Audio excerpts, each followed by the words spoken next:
नमस्कार, कामतगिरी अभय न्यूज में आप सभी दर्शकों का स्वागत है और मैं हूं परवेज। अब डालते हैं एक नजर आज के मुख्य समाचारों पर। अब समाचार विस्तार से। चित्रकूट के एमएस पटेल हॉस्पिटल में जच्चे बच्चे की हुई मौत की जांच को 11 माह पूर्व यशोदा हॉस्पिटल के जांचकर्ता को सौंपने पर परिजनों ने उठाए सवालिया निशान।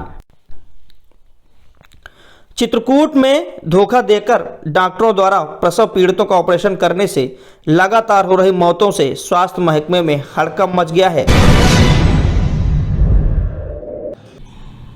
ये एमएस पटेल हॉस्पिटल है सोनपुर में करवी रोड पे। इसमें डॉक्टर ब्रज बहादुर का हॉस्पिटल है जो एमबीबीएस है। इनका रजिस्ट्रेशन डॉक्टर साहब के नाम से है। मुझे पत्रकारों के माध्यम से कल और आज न्यूज़पेपर के माध्यम से पता चला है कि वहाँ कोई डिलीवरी हुई सिजेरियन करा गया था जिसमें बच्चे की डेथ हो गई है और महिला को ब्लीडिंग ज़्यादा हो रही थी, तो उसको यहाँ से शिफ्ट किया गया था। ले जाते समय रास्ते में महिला की मृत्यु हो गई है। मानिकपुर हो, मऊ, रामनगर पहाड़ी या फिर सदर ब्लॉक हो, चारों तरफ प्राइवेट अस्पतालों और क्लिनिकों की भरमार है। आखिर क्यों जिले का स्वास्थ्य विभाग इन महकमे पर लगाम नहीं लगा पा रहा है? एमएस पटेल वहाँ ले गए, उन्होंने ऑपरेशन में भर्ती किया। भर्ती करने के बाद ऑपरेशन किया। ऑपरेशन में जो है वो लड़की की मृत्यु हो गई। ऑपरेशन करने के बाद उसको ले गए, मंझनपुर ले जाते थे, रास्ते में लड़की ख़त्म हो गई। उसके शरीर से पूरा ब्लड चला गया, ख़त्म हो गई। रास्ते में ख़त्म हो गई तो डॉक्टरों ने गाड़ी छोड़ करके सब लोग भाग गए।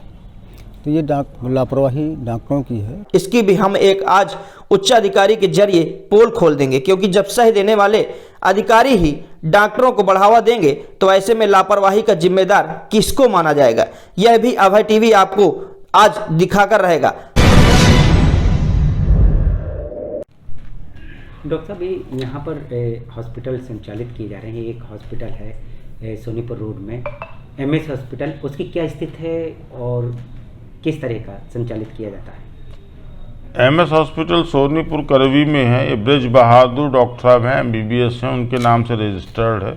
इसका रजिस्ट्रेशन जुलाई में किया गया है और 10 बेड का रजिस्ट्रेशन है। हाल ही में सोनीपुर रोड में बने एमएस हॉस्पिटल में जच्चा और बच्चा की मौत हो जाने के बाद जिले में चल रहे ज्यादातर अस्पतालों में बुधवार को ताला बंद देखा गया। इतना ही नहीं, एमएस अस्पताल का एक और खुलासा अभय टीवी के हाथ लगा है। बताया जा रहा है कि हाल ही में जच्चा और बच्चा की मौत का जिम्मेदार ऑपरेशन करने वाले डॉक्टर जो कि झोला छाप हैं और चित्रकूट के ही हैं और इधर उधर जाकर चोरी छिपे अस्पतालों में सिजेरियन करने का काम करते हैं। इनके दलालों द्वारा बड़े बड़े अस्पतालों से मरीजों को लाकर इन प्राइवेट अस्पतालों के हवाले कर दिया जाता है और इनसे अच्छी खासी मोटी रकम वसूली जाती है, जो कि झोला छाप डॉक्टरों से लेकर जहां अस्पताल चल रहा है उनके सरगनाओं तक पहुंचाई जाती है। तो लगभग 60,000 रुपया इनसे, जैसा जानकारी प्राप्त हुई है हमें, लगभग 60,000 रुपया इनसे जमा कराया गया।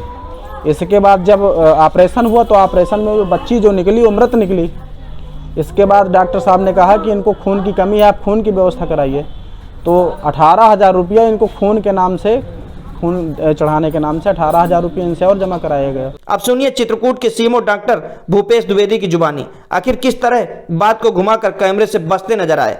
भूपेश द्विवेदी ने कहा कि सोनीपुर रोड में एमएस अस्पताल है जहां पर जच्चा और बच्चा की मौत हुई है। इसमें 10 बेड का पंजीयन कराया गया है और यह अस्पताल ब्रज बहादुर जो कि एमबीबीएस डॉक्टर हैं उनके नाम रजिस्टर्ड है। मुझे पत्रकारों और न्यूज़पेपरों के माध्यम से पता चला कि मैंने स्वतः संज्ञान लिया है और उसके नोडल अधिकारी इम्तियाज को मैंने जांच के लिए कहा है।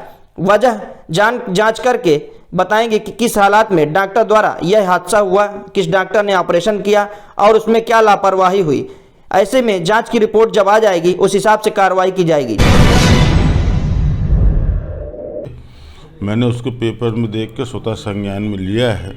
उसको नोडल अधिकारी डॉक्टर इम्तियाज हैं, उनको मैंने जांच के लिए कहा है। वो जा करके जांच करके बताएंगे किन हालात में ऐसा हुआ, किस डॉक्टर ने ऑपरेशन किया और उसमें क्या लापरवाही हुई। जैसी जांच की रिपोर्ट आती है उस हिसाब से फिर आगे कार्रवाई की जाएगी। जब सीएमओ साहब से पूछा गया कि जिस डॉक्टर को आपने जांच दी है, उन्होंने 11 महीने पहले यशोदा अस्पताल में एक 26 वर्षीय अध्यापिका दीपिका कुशवाहा की मौत हो गई थी और उसमें जिला अस्पताल के 2 डॉक्टर सम्मिलित थे, जिसमें एफआईआर थाना करबी कोतवाली में अज्ञात के नाम से दर्ज हुई थी और आज तक इन डॉक्टरों के खिलाफ कोई कार्रवाई नहीं हो पाई। इम्तियाज अहमद नहीं कर पाए तो उनका एक ही रटाए जवाब सामने आया। उन्होंने कहा कि यह हादसा मेरे कार्यकाल का नहीं है, अब मेरे सामने ऐसा नहीं होगा। अगर मेरे संज्ञान में आता है तो जांच कराकर इस पर भी कड़ी कार्रवाई की जाएगी। इम्तियाज अहमद जो है पहले भी यशोदा हॉस्पिटल मामले में 2 सरकारी डॉक्टरों ने प्राइवेट क्लिनिक पर जो है जाकर इलाज किया था। उसमें भी सरकारी 2 डॉक्टर रफीक अंसारी जो इस समय सिविलियन है जिला अस्पताल में, और डॉक्टर पीडी चौधरी, उन्होंने ऑपरेशन किया था। उसके बाद जच्चा बच्चा दीपिका कुशवाहा जो 26 वर्ष की थी, सरकारी टीचर थी, उसकी मौत हो गई थी। उस पर भी लीपापोती की, उस पर भी कोई कार्रवाई नहीं। ये जो जांच की बात आप कर रहे हैं, जांच मेरे आने से पहले की बात होगी जी। मेरे सामने ऐसा नहीं होगा। अगर कोई सरकारी डॉक्टर ने किया है, अगर ऐसा संज्ञान में आता है, जांच पता चलता है तो उसके खिलाफ कार्रवाई की जाएगी। अगर नर्सिंग होम की गलती है और लापरवाही हुई है और नॉन क्वालिफाइड आदमी ने सिजेरियन करवाया है तो नर्सिंग होम के खिलाफ भी कार्रवाई की जाएगी। अगर नर्सिंग होम की गलती है, लापरवाही हुई है या नॉन क्वालिफाइड आदमी से सिजेरियन कराया गया है तो नर्सिंग होम के खिलाफ भी कार्रवाई की जाएगी। जैसे ही रिपोर्ट आती है, चाहे सरकारी डॉक्टर हो या फिर प्राइवेट अस्पताल में जाकर किया हो, कार्रवाई होगी। प्राइवेट डॉक्टर अगर किसी ने किया है तो क्वालिफाइड है या नहीं, क्या लापरवाही हुई है, कहाँ गलती हुई है, किस हालात में हुआ, यह जांच का विषय है। जैसे ही जांच रिपोर्ट आती है उसके खिलाफ कार्रवाई की जाएगी। आप बेफिक्र रहें। जांच रिपोर्ट जैसे ही आती है, जो भी दोषी होगा, अगर सरकारी डॉक्टर ने जाकर प्राइवेट अस्पताल काम किया है तो उसके खिलाफ भी कार्रवाई होगी।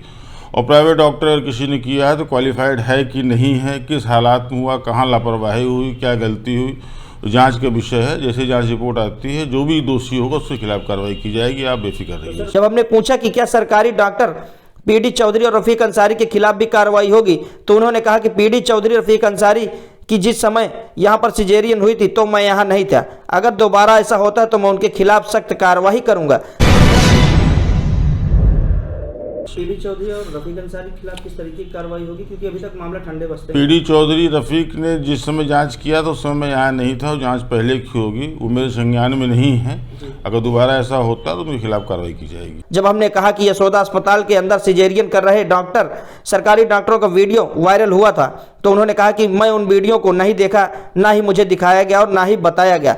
अगर ऐसा हुआ है तो मैं मामले को संज्ञान में लूंगा और किसी डॉक्टर से जांच कराऊंगा और दोषियों के खिलाफ सख्त कार्रवाई भी करूंगा। अब भला मुख्य चिकित्सा अधिकारी साहब को कौन समझाए कि अब तो आप भी आ गए हैं, जिनको आपने जांच दी है वह भी प्राइवेट क्लिनिक यशोदा अस्पताल की जांच की थी और सरकारी डॉक्टरों को क्लीन चिट दे दी थी। उन्हीं सरकारी डॉक्टर इम्तियाज को फिर से आपने एमएस अस्पताल और जिन डॉक्टरों ने सिजेरियन किया है उनकी जांच का जिम्मा सौंपा गया है। ऐसे में योगी सरकार की साख पर बट्टा लगाने वाले लापरवाह डॉक्टरों पर क्या कार्रवाई होगी, यह आने वाला समय ही बताएगा। उसके वीडियो भी वायरल हुए थे अंदर से। मैंने नहीं देखा था, मैं उस समय यहाँ पे था नहीं जिले में। अगर न मुझे दिखाया गया ना मुझे बताया गया है। पर सर ऐसे लापरवाही करने वाले डॉक्टरों पर भरोसा कैसे किया जा सकता है, क्योंकि पहले भी ऐसा मामला जब हो चुका है तो इनको सख्ती बरतनी चाहिए थी। नहीं, मैं देखता हूँ, मेरे सामने नहीं हुआ है। अगर मेरे सामने ऐसा होता है तो उन्हें भी हटा करके मैं किसी और डॉक्टर से जाँच करवाऊंगा, अगर ऐसा कुछ संज्ञान में आता है तो। आखिर में डालते हैं एक नजर आज के मुख्य समाचारों पर। चित्रकूट के एमएस पटेल हॉस्पिटल में जच्चे बच्चे की हुई मौत की जांच को 11 माह पूर्व यशोदा हॉस्पिटल के जांचकर्ता को सौंपने पर परिजनों ने उठाए सवालिया निशान। अब हमें इजाजत दीजिए, अगले समय हम फिर हाजिर होंगे पुनः कुछ खास खबरों के साथ। नमस्कार और आप देखते रहिए अभय।